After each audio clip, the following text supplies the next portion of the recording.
Donc là, jusqu'ici, j'ai toujours été en cuisine, aidé par d'autres gens, mais j'ai toujours été en cuisine. Là vont arriver les premières fois où je serai pas là pour voir les plats, ou cuisiner les plats, ou livrer aux clients. Il va y avoir des fois où c'est pas moi qui vais le faire, et c'est important pour grandir. Donc là, j'arrive un peu dans un stade où, ok, on commence à prendre des étudiants, qu'on paye à l'heure, on commence à avoir un process qui se met en place, un staff. Donc là, c'est cool. On commence à faire des grosses commandes pour des événements, pour du catering, où on a parfois livré 200 repas le matin, puis après on va à un événement, on en livre 150. Des trucs, des grosses journées qui commencent à se mettre en place. On travaille avec des clients réguliers. Donc il y a ça qui se met en place.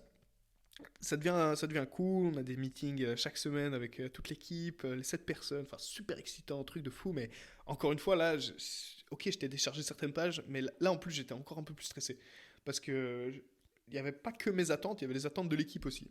Et donc j'arrivais dans un stade où, ok, l'équipe compte sur moi, l'équipe compte sur le projet, en plus bah, j'avais un peu un stress, c'est de perdre la motivation des gens de l'équipe. Et du coup, quand ça allait pas, il fallait toujours que, même moi, si j'allais pas, je montrais, ok, non, mais ça va, les gars, on va faire ça, ça, ça. Et donc, j'étais toujours dans le truc de push, push, push tout le temps, et push tout le temps en 18 mois quasiment non-stop. J'arrivais à un stade où, fin 2022, c'était un peu le prime, si je peux me permettre.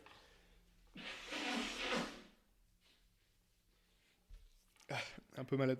Le prime de My Green fin 2022, c'est le moment où ça tournait le mieux. C'est le moment où il y avait des milliers de repas, on était 7 dans l'équipe, j'étais tout le temps invité à plein de trucs, aller pitcher dans des unifs, aller pitcher à la radio, m'inviter sur des podcasts. C'était le moment où voilà, je sortais vraiment enfin, ça commençait à devenir un truc solide, quoi. Mais le mental était vraiment pas là. J'étais constamment stressé, je dormais pas beaucoup.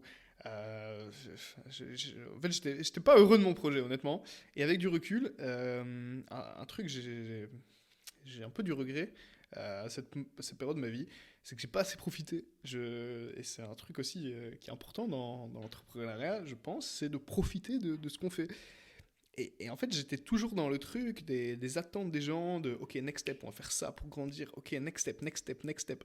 Et je profitais jamais de vraiment ce qui se passe. Et parfois, je vois des photos de trucs et je me dis OK, là, je suis dans un auditoire devant, je sais pas combien, 500 personnes.